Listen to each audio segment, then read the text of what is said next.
नमस्कार बच्चों। नमस्कार। आज हम आपको पाठ 10 समझा रहे हैं, लोहा कैसे बनता है। ठीक है, तो लोहा के बारे में आपको पता है? कैसे पता है, क्या होता है लोहा? लोहा कहाँ पाया जाता है? खदानों में। और कहाँ पाया जाता है? और लोहा के पास। और फैक्ट्रियों में। अच्छा, ये क्या है? लोहा। ये क्या है? लोहा। तो आपके क्लास में भी लोहा है? नहीं है? ये क्या है? लोहा। तो ये आपकी क्लास में है या नहीं है? टेबल में आप जिस पे पढ़ रहे हो वो लोहा का है या नहीं है? बेंच लोहे की है या नहीं है?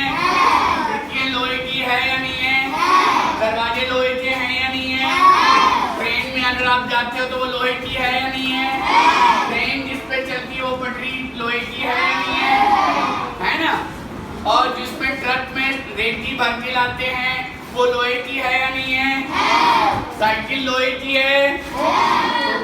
आप ये तो सिर्फ खदानों में पाया जाता हो, फैक्ट्रियों में पाया जाता हो, ऐसा तो नहीं है।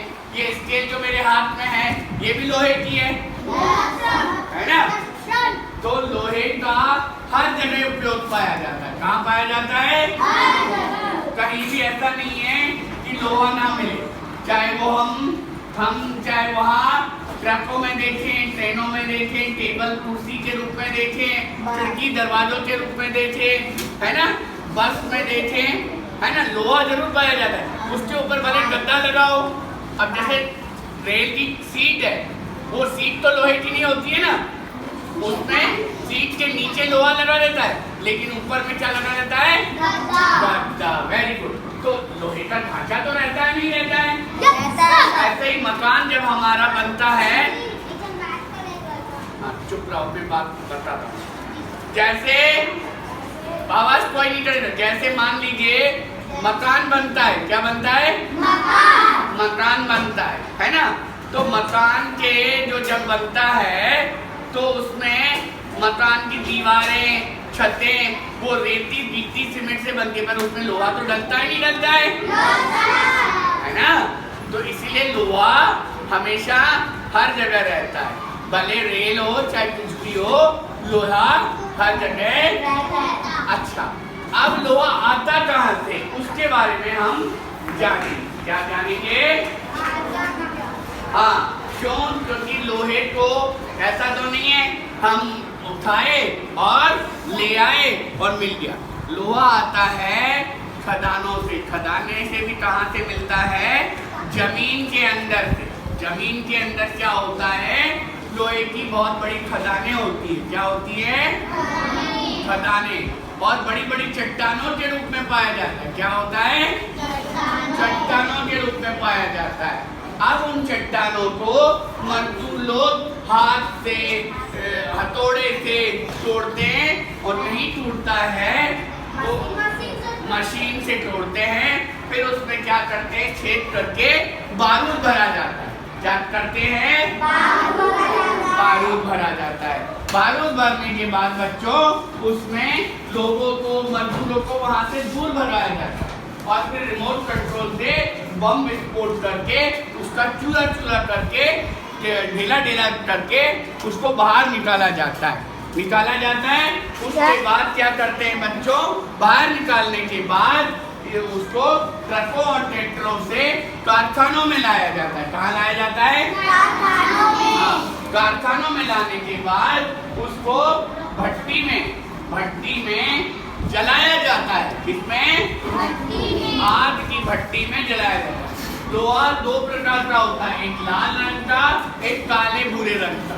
जो लाल रंग का होता है वो शुद्ध होता है, और काले भूरे रंग का वो थोड़ा खराब होता है।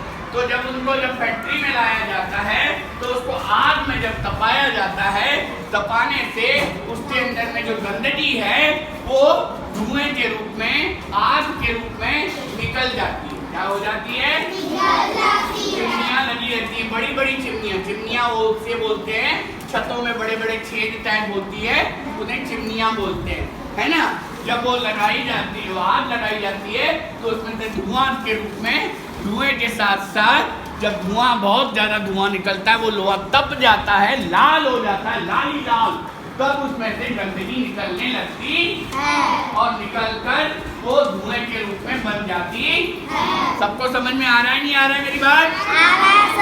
तो जब वो मुलायम हो जाता है, मुलायम होने के बाद उसको क्या किया जाता है, अलग अलग ढांचों के रूप में उसे रखा जाता है। अगर मान लो टेबल का है तो टेबल के ढांचे के रूप में उसे लोहा को परिवर्तित किया जाता है ठंडा करके।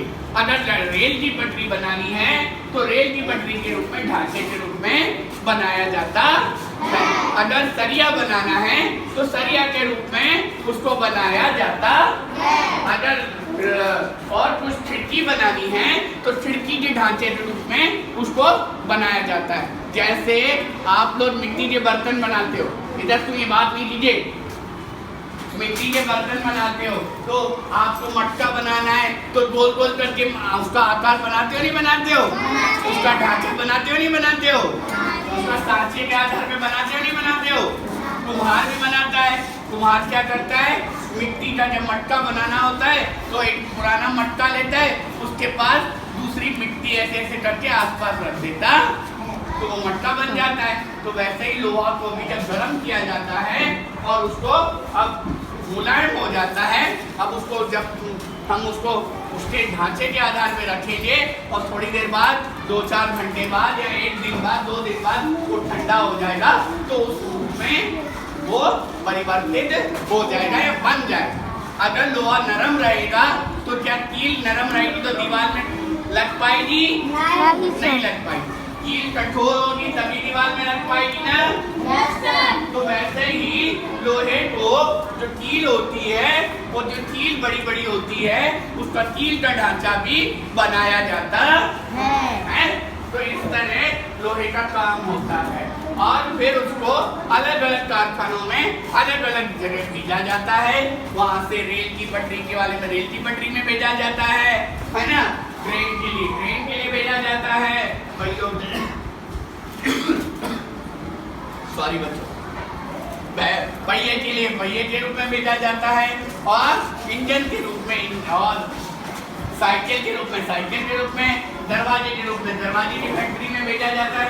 अलग अलग कारखानों में अलग अलग फैक्ट्रियों में भेजा जाता है। हमारे छत्तीसगढ़ में एक बहुत बड़ा कारखाना है लोहे का, उसे भिलाई स्टील प्लांट बोलते हैं। क्या बोलते हैं? प्लांट। उसमें 55,000 लोग काम करते हैं। कितने लोग काम करते हैं? 55,000।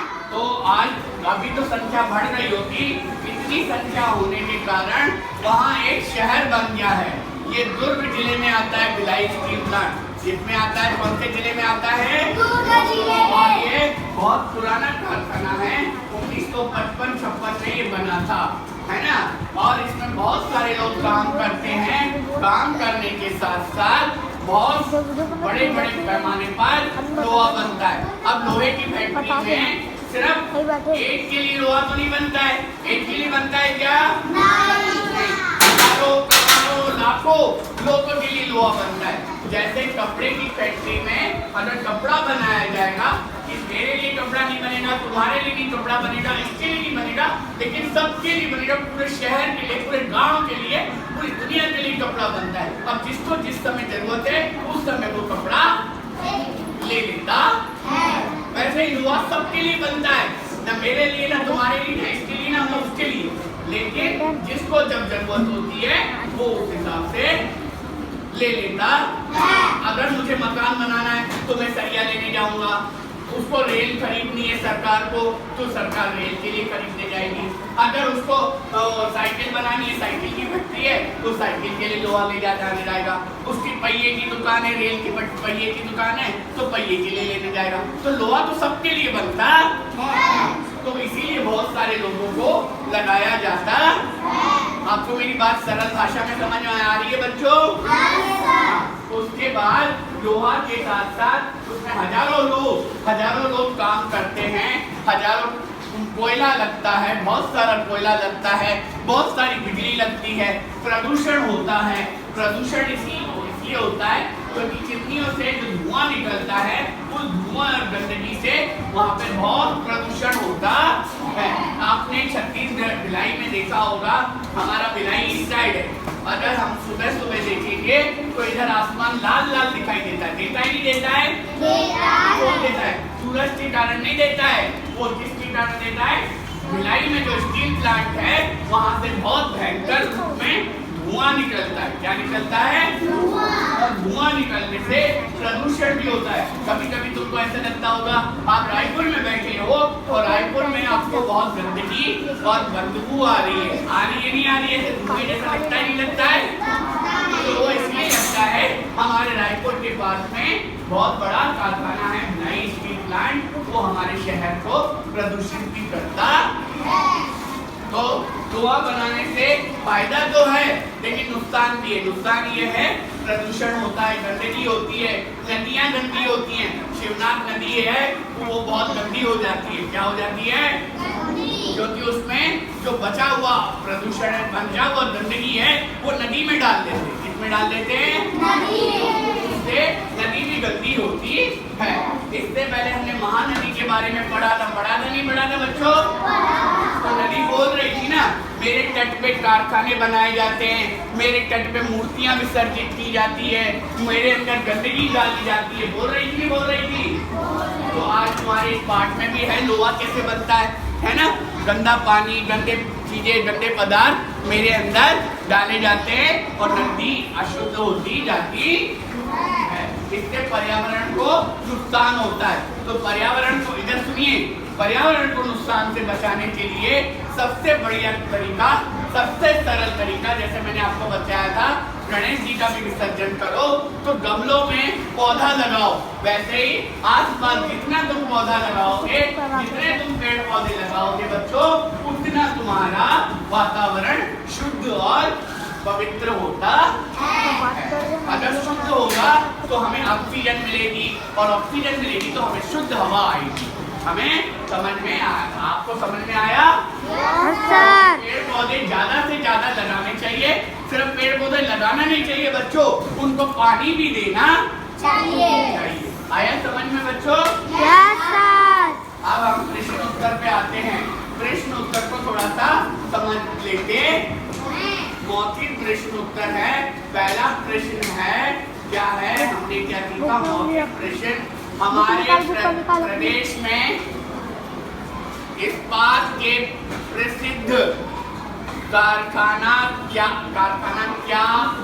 नाम से है? अभी बताया था, क्या नाम से है भैया? Bhilai steel plant. Bhilai steel बताया था नहीं बताया था? लोहे के गेट में लगी जालियों की पट्टियों को जोड़ने के लिए किस मशीन का प्रयोग किया होता है? किस मशीन का प्रयोग होता है? वेल्डिंग मशीन का। वेल्डिंग देखे हो नहीं देखे हो? देखे सर। वेल्डिंग के पास खड़े मत होना, जो उसमें से बिजली निकलती है, जो उसमें से चिंगारियां निकलती है, वो हमारी आंखों को खराब करती है। इसलिए वेल्डिंग के पास कभी खड़े मत होना बच्चों, आंखें खराब हो सकती है ना? तो वेल्डिंग मशीन से किया जाता है। आगे वाला प्रश्न है प्रश्न 3, लोहे के बने किन फर्नीचर का उपयोग आजकल ज्यादा होता है? अलमारी का होता है, टेबल कुर्सी का होता है, होता ही नहीं होता है?